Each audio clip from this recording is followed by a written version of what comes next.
Did you marry the wrong person? If so, this episode is for you. Let me share a story about Priya. From the outside, Priya had done everything correctly by the book. She got her degree, landed a good job, and married the perfect person her parents had picked out 12 months earlier. She was living the South Asian dream. But on her wedding night, as she sat in a room full of gifts, looking at this somewhat stranger who was now her husband, she felt empty inside. It was a silence so loud, it drowned out the week full of celebrations. She hadn't married for love or for real partnership. She had married for one reason, a reason so many of you will relate to. She married to escape the constant questions, to escape the pressure, the feeling of being incomplete in her family's eyes. And she realized very quickly that her perfect marriage was actually just a pretty cage. Now, I know so many of you in the South Asian community feel that pressure of getting married, but we never ever talk about it. You're pushed into marriages for reasons that have nothing to do with you or your happiness, but you're told it's your duty, it's tradition. You're actually raised to please your parents at all times and to make them proud, not only with your achievements, but more so by marrying the right person, or even just getting married full stop. It's like they don't even care who you marry as long as you marry. But what happens when that tradition is actually built on a foundation of generational trauma? What happens when you build an entire life to please everyone but yourself? If you're new here, my name's Kuli, and I help high achievers overcome anxiety, negative self-talk, that feeling of not being good enough and feeling lost and lonely inside by healing the nervous system. And in this episode, I'm talking about why you married the wrong person. And I want you to know something. If any of this resonates with you, you are not crazy and you are not alone. In fact, so many of my clients have actually experienced this, which is why I'm putting this video out in the first place. And I want to start off by saying, I love our culture. There is so much respect, so much beauty in the tradition, in the lifestyle. But let's be honest with each other. There is so much trauma in our culture too. And even in this day and age, marriage is not always about two people falling in love. It's a major social event. It's a transaction, a status symbol that elevates the entire family. And if we're being honest, a bit of an ego trip too. And it's the final stamp of approval from the family that says, you're now successful, you're now a respectable adult because you're getting married. And that pressure, especially for women, starts early on. You know those questions at the family functions. So when are you getting married? Or you're next? And this isn't just small talk. It's a reminder that there is a societal clock ticking and you're falling behind. For women, it can start in your early 20s.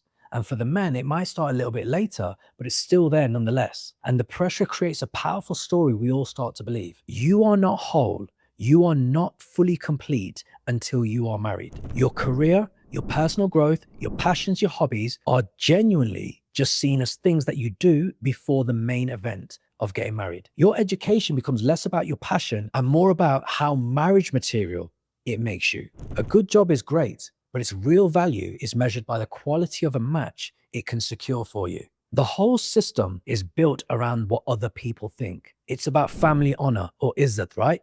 It's about what the community will say. And while you're so busy chasing this perfect picture, your own internal voice, your own needs are being silenced. You ignore your own nervous system at your own detriment. And when you're constantly under pressure to look perfect on the outside, you start making compromises that you don't even realize you're making. And you end up marrying not for love, but for reasons rooted in pain, fear, and trauma.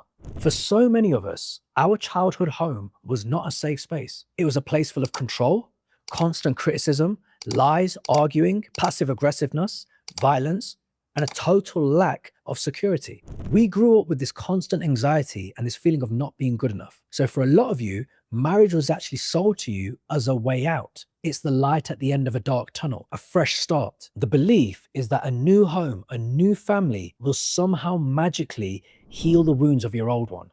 But here's the truth. Marrying to escape a toxic home is really just jumping out of the frying pan and straight into the fire. You don't escape the trauma. You just go into new, unknown trauma.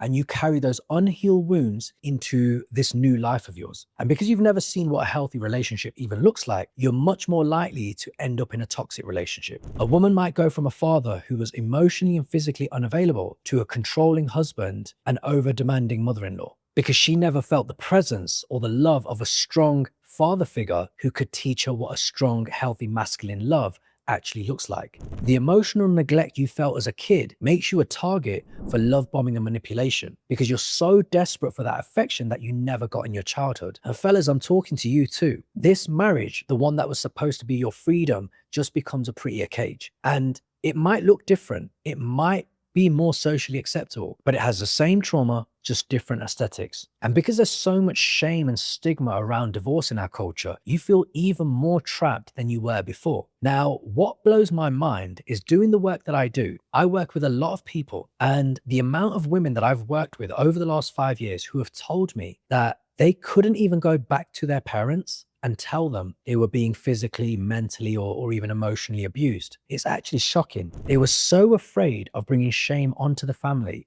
that they couldn't go back. And then there's the marrying to please mum and dad. This is the people pleasers trap, and it's one of the most powerful forces in our culture. We are taught from day one to honor and obey our parents and our elders above everything else. And I love that. I love the respect we show our elders. And let's be honest, a lot of our parents deserve that respect. They came from back home with absolutely nothing. They came with very little money and a lot of their own trauma, and they got on with life to the best of their ability. And some of them have created amazing things and businesses, financially very secure, and the utmost respect to all of them for doing what they've done and creating what they've created. But your happiness became secondary to their approval and the family's reputation or izzat. Many of you marry not because you found your person. You married because you found a person your parents approved of. And this pressure is huge for both men and women. Women are told it's their duty to be agreeable and self-sacrificing. Men are told that they have to be the rock for their aging parents. And that includes making a suitable marriage that upholds the family honor.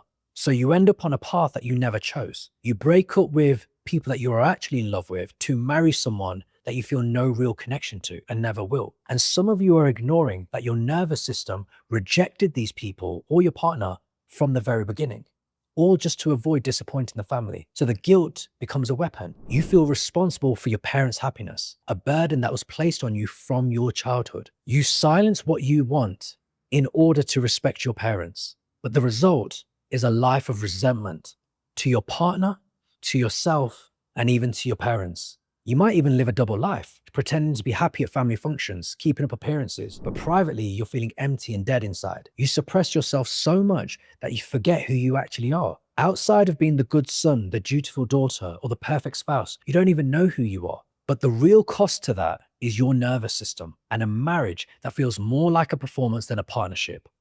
Day in, day out, you are abandoning yourself. Are you even sleeping in the same bed? Then there's the ticking of all the boxes. And this one is the most difficult one because on the surface, it looks so logical. It looks like it makes so much sense and the obvious thing to do. You marry someone because they check all the boxes. Same caste, same religion, good career, family business, good status, great family. On paper, this person and this family is perfect.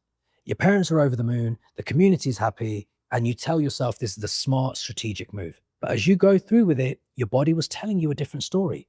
Your nervous system was screaming, no, don't do it. You felt that knot in your stomach. You felt the tightness in your chest, and you felt that feeling of being disconnected when you were together. That's your intuition. That was your inner voice waving a bright red flag at you, and you've been trained to ignore it from your childhood. But the problem with ignoring your inner voice is that you learn not to trust yourself. You have learned to trust what looks good on the outside, what serves your parents, but you have learned not to trust what feels right on the inside. You trust the checklist more than you trust yourself. So you walk into a marriage with a person who's a complete stranger to your soul, and the connection is surface level and it remains surface level. And the loneliness inside that perfect marriage is deeper than any loneliness you've ever felt when you were single. You've built a life that looks great on the outside, but on the inside is hollow and empty. And then more often than not, kids come into the equation. People think that maybe a child will fix the emptiness and it'll fix the marriage and it'll save the marriage and it'll create a real bond where one really doesn't even exist. But that is the wrong reason to have children. Children are very aware.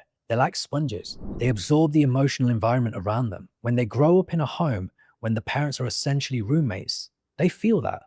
They learn a damaged blueprint for love. They witness the silence. They feel the distance, the lack of affection, and they internalize that as normal. They can sense the disconnection, and that becomes their blueprint for future relationships. This isn't just a dysfunctional or unhappy home. It's actually creating the next generation of trauma. A son who never sees his father show affection to his mother learns that men are supposed to be emotionally distant. A daughter who sees her mother silently suffer learns that women are supposed to just be quiet and take it. And so, without a single word, you pass your unhealed wounds, your quiet resentment, and your loneliness onto your children. You set them up on the same path, and the cycle continues.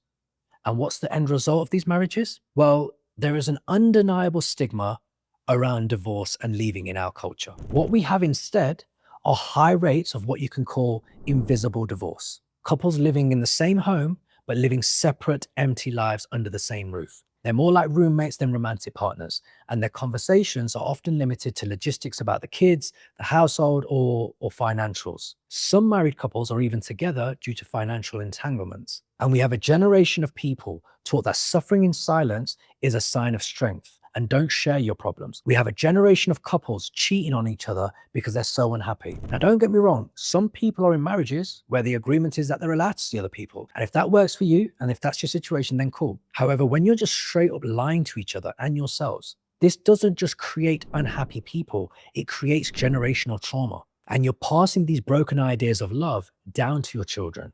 They are witnessing the emotional distance, and they learn that this is what relationships are supposed to feel like. So the cycle just keeps on going. But it doesn't have to be this way.